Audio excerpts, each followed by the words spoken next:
মৰমৰ ছাত্ৰ-ছাত্ৰীসকল আশা কৰোঁ তোমালোক সকলো ভালে আছা আৰু পঢ়া শুনাবোৰ সকলোৰে ভালদৰে আৰম্ভ কৰিছে যেহেতু তোমালোকৰ প্ৰি ফাইনেল টেষ্ট হৈ আছে আৰু ফাইনেল পৰীক্ষা তোমালোকৰ ফেব্ৰুৱাৰী মাহৰ 13 তাৰিখৰ পৰা আৰম্ভ হ'ব সেইকাৰণে মই তোমালোকক যিবোৰ সাবজেক্টৰ পাৰিছো সেই সাবজেক্টখিনি কিছুমান ভিডিও তোমালোকৰ মাজত দাঙি ধৰিছো যাতে তোমালোকে অলপ হলো তোমালোকৰ সুবিধা হয় এতিয়া পলিটিক্যাল সায়েন্সৰ যেহেতু তোমালোকে সিলেবাসখন অলৰেডি পাইছে তোমালোকৰ কিতাপৰ ফ্ৰন্টত আছে এতিয়া তোমালোকৰ যেহেতু পলিটিক্যাল সায়েন্সৰ 20 মাৰ্কছৰ তোমালোকৰ প্ৰজেক্ট ৱৰ্ক হ'ব গতিকে 80 মাৰ্কছৰ তোমালোকৰ ৰিটেন পৰীক্ষা হ'ব 80 মাৰ্কছটো আকৌ তোমালোকৰ দুটা পাৰ্ট আছে প্ৰথমৰ যেটো পাৰ্ট এই পাৰ্ট হৈছে কন্টেম্পৰৰী ৱৰ্ল্ড পলিটিক্স তাত তোমালোকৰ লাগিব 40 মাৰ্কছ আৰু ইটো হৈছে politics in India since independence গতিকে দুটা পাৰ্ট এ আৰু পাৰ্ট বি এটা পাৰ্ট এ তোমালোকৰ টোটাল 7টা ইউনিট আছে আৰু 7টা ইউনিট মাৰ্কস ডিস্ট্ৰিবিউশনটো তোমালোকে দেখিছাই যে প্ৰত্যেকটো ইউনিটত 6 কে আৰু লাষ্টৰ ইউনিটটোত 4 মাৰ্কস আছে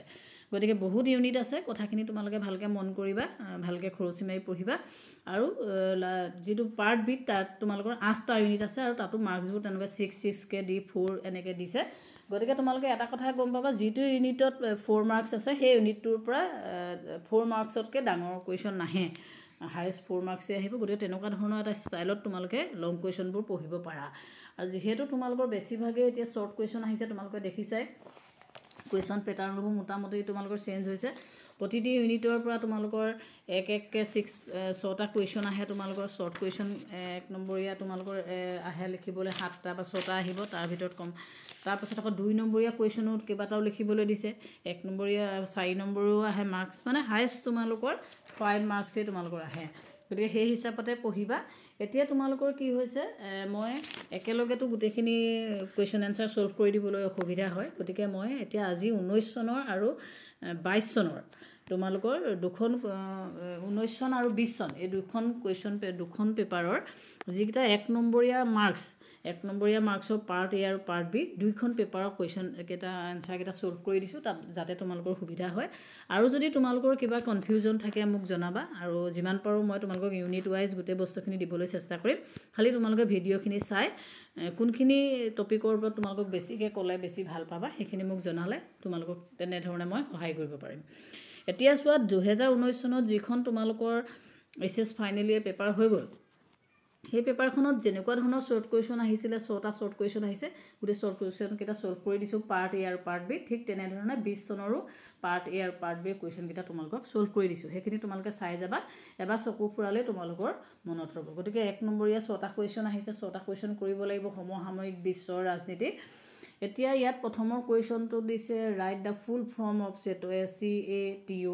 ইয়াৰ ফুল ফৰ্মটো হৈছে South East Asian treaty organization তাৰ পিছত দিছে তোমালোকৰ শীৰ্ষ সন্মিলন ভাৰত আৰু পাকিস্তানৰ মাজত অনুষ্ঠিত হৈছিল আৰু এই শীৰ্ষ সন্মিলনত অংশগ্ৰহণ কৰা ভাৰতীয় প্ৰধানমন্ত্ৰীজনৰ নাম কি আছিল অটল বিহাৰী বাজপেয়ী দুইটা মিডিয়ামতে পঢ়া নাই মই এটা মিডিয়ামতে পঢ়িছো বৰ দীঘলীয়া হ'ব নহলে কোনখন ৰাষ্ট্ৰৰ পতনক দ্বিতীয় বিশ্বৰ পতন হিচাপে জনা যায় এটো হৈছে United states of Soviet Russia তাৰ পাছত আহিছে প্ৰথম উপসাগৰীয় যুদ্ধক মৰুভূমিৰ ধুমুহা অভিযান বুলি জনা যায় কথাটো সঁচা নে ইয়েস আৰু নো লিখিবলৈ দিছে তো হয় তাৰ পাছত দিছে ৰিও সন্মিলনে কাৰ্যসূচী 21 নামৰ উন্নয়নমূলক কাৰ্যসূচীত অনুমোদন জনাইছিল এটো হয় নে নহয় ইয়েস নো কোৱেশ্চন আহিছে গতিকে এটো হয় ইয়েস খিলঞ্জিয়া জনসাধাৰণৰ বিশ্ব পৰিষদ গঠন হৈছিল কেইবাটাও অপচন দিয়া হৈছে আৰু ইয়াৰ পিছত শুদ্ধ অপচনটো হৈছে 1970 চন বা 1974 গতিকে এইবোৰ তোমালোকে ভালকে থৰো পঢ়িবা প্ৰত্যেকটো lesson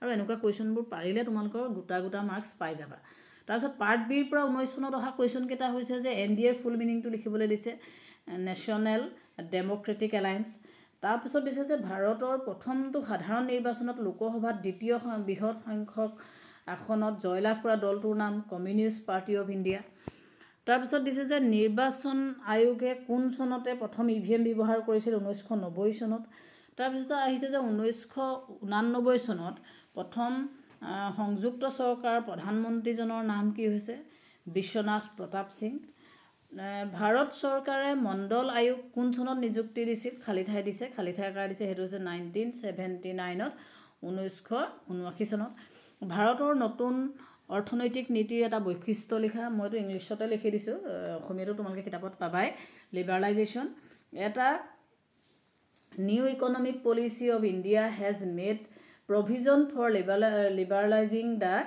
economy against unnecessary control of regulation. অর্থাৎ আমাৰ নিউ ইকনমিক পলিচিৰ মেইন উদ্দেশ্যটোৱে হৈছে আমাৰ মুক্ত বেপাৰ বাণিজ্য কৰিব লাগে, মুক্ত অৰ্থনীতি গঢ়ি তুলিব লাগে। আমাৰ তিনিটা শ্লোগান আছে, লিবাৰেলাইজেশ্যন, গ্লোবেলাইজেশ্যন আৰু প্ৰাইভেটাইজেশ্যন, উদাৰীকৰণ, বিশ্বায়ন আৰু ব্যক্তিগতকৰণ। গতিকে সেই তিনিটাই মেইন আমাৰ নিউ ইকনমিক পলিচিৰ মেইন আমি শ্লোগান বুলি ক'ব পাৰোঁ। আৰু সেইটোৰ ওপৰতে তোমালোকৰ বহুত বৈশিষ্ট্য কিতাপত আছে, এটা যিকোনো এটা লিখি দিবা, যিটো 1991 চনত নিউ ইকনমিক পলিচি এডপ্ট কৰা হৈছিলে। তাৰপিছত 2020 চনত যিকেইটা 1 নম্বৰীয়া কুৱেশ্যন আহিছে সেইকেইটা তোমালোকক দিয়া হৈছে যে full form of NATO NATO North Atlantic Treaty Organisation. 1985 চনত ছোভিয়েট ইউনিয়নে সংস্কাৰ সূচনা কৰিছিল, সেইটো খালী ঠাই দিছে, তাত দিছে কোনে সংস্কাৰ সাধন কৰিছিল, সেইটো হৈছে জৰ্জ বাছ। তাৰপিছত তোমালোকৰ দিছে কিমান চনত ইৰাকে কুৱেইট আক্ৰমণ কৰিছিল, সেইটো হৈছে 1990 চনত। তাৰপিছতো দিছে এটা সমসাময়িক বিশ্ব ৰাজনীতিত 1911 বুলি কোনটো ঘটনা কোৱা হয়। এতিয়া ইয়াত এটা ঘটনা তোমালোকক মই লিখি দিছোঁ, তোমালোকে কিতাপত পাইছাই যে যিহেতু অল কায়দাই অক্টোবৰৰ 11 তাৰিখে তোমাৰ কি কৰিছিলে, আক্ৰমণ কৰিছিলে 2019 চনত। আৰু সেই আক্ৰমণটোত USA যিটো আমাৰ ট্ৰেড চেণ্টাৰ, ৱৰ্ল্ড ট্ৰেড চেণ্টাৰটোত বহুত হানি হৈছিলে। সেই কথাখিনিয়ে আমাৰ সমসাময়িক বিশ্ব ৰাজনীতিত এটা মানে ডাঙৰ ঘটনা বুলি কোৱা হয়, আৰু সেইটোকে 9/11 বুলি কোৱা হয়। সেই কথাখিনি মই দি দিছোঁ, তোমালোকে চাই ল'বা। তাৰপিছত মৰুভূমিৰ ধুমুহা অভিযান মানে কি, সেইটো মই লিখি দিছোঁ, তোমালোকে চাই ল'বা, অসমীয়াটো দিয়া হৈছে। চাৰ্কৰ প্ৰথমখন সন্মিলন কেতিয়া ক'ত অনুষ্ঠিত কৰা হৈছিল? চাৰ্কৰ প্ৰথমখন সন্মিলন ঢাকা বাংলাদেশত আৰম্ভ কৰা হৈছিলে। গতিকে এনেকুৱা ধৰণৰ 1 নম্বৰীয়া কুৱেশ্যনবোৰ তোমালোকে মনত ৰাখিবা ভালকৈ। তাৰপাছত আকৌ খণ্ড বিৰ পৰা আহিছে যে ভাৰতত বহুদলীয় ব্যৱস্থা আছে, সেইটো সত্য নে অসত্য? এইটো সত্য। সংবিধান খচৰা পৰিষদৰ খচৰা সমিতিৰ অধ্যক্ষ কোন আছিলে? এইটো B.R. Ambedkar. Who was the chairman of the drafting committee of the constituent assembly. Shimla চুক্তি স্বাক্ষৰ কৰা হৈছিল কাৰ মাজত? স্বাক্ষৰ কৰা হৈছিল ভাৰত আৰু কাৰ মাজত? গতিকে স্বাক্ষৰ কৰা হৈছিল ভাৰত আৰু পাকিস্তানৰ মাজত। গতিকে এনেকুৱা ধৰণৰ কিছুমান তোমালোকৰ শ্বৰ্ট কুৱেশ্যন আহে, সেইকেইটা তোমালোকে চাবা। প্ৰথম গোষ্ঠী নিৰপেক্ষ সন্মিলন ক'ত অনুষ্ঠিত হৈছিলে? এইটো হৈছে 1961 চনত হৈছে বেলগাৰ্ডত হৈছিলে। তাৰপাছত হৈছে যে ভাৰতীয় সংবিধানৰ কিমান নম্বৰত বা আৰ্টিকুলত অনুচ্ছেদত আমাৰ জম্মু কাশ্মীৰৰ বিশেষ মৰ্যাদা প্ৰদান কৰা হৈছিল? আৰ্টিকুল 370। আৰু নেডাৰ ফুল মিনিংটো দিব কৈছে, আৰু নেডাৰ ফুল মিনিংটো হৈছে নৰ্থ ইষ্ট ডেম'ক্ৰেটিক এলায়েন্স। গতিকে এইবোৰ আহিয়ে থাকে, একেখিনি কুৱেশ্যন ৰিপিট হয়। মই এতিয়া তোমালোকক আজি 19 চন আৰু 20 চনৰ 1 নম্বৰীয়া কুৱেশ্যনকেইটা মই তোমালোকৰ মাজত দাঙি ধৰিলোঁ, যাতে তোমালোকৰ সুবিধা হয়। ইয়াৰ পাছতো কুৱেশ্যন ৱাইজ তোমালোকক পেপাৰ ৱাইজ মই কুৱেশ্যনখিনি দি যাবলৈ চেষ্টা কৰিম। খালি তোমালোকে ভিডিঅ'খিনি চোৱা, আৰু ভিডিঅ'খিনি চাই তোমালোকে কি তোমালোকৰ প্ৰব্লেম আছে সেইখিনি যদি মোক আগতীয়াকৈ জনোৱা, তেতিয়া ময়ো তোমালোকৰ সুবিধামতে ভিডিঅ' বনাই দিব পাৰিম, তোমালোকৰ তেতিয়া বেছি সুবিধা হ'ব। গতিকে আশা কৰোঁ মোৰ ভিডিঅ'টোৰ পৰা তোমালোকৰ অলপ হ'লেও সহায় হ'ব। আজিৰ ভিডিঅ'টো ইমানতে সমাপ্ত কৰিলোঁ। ধন্যবাদ।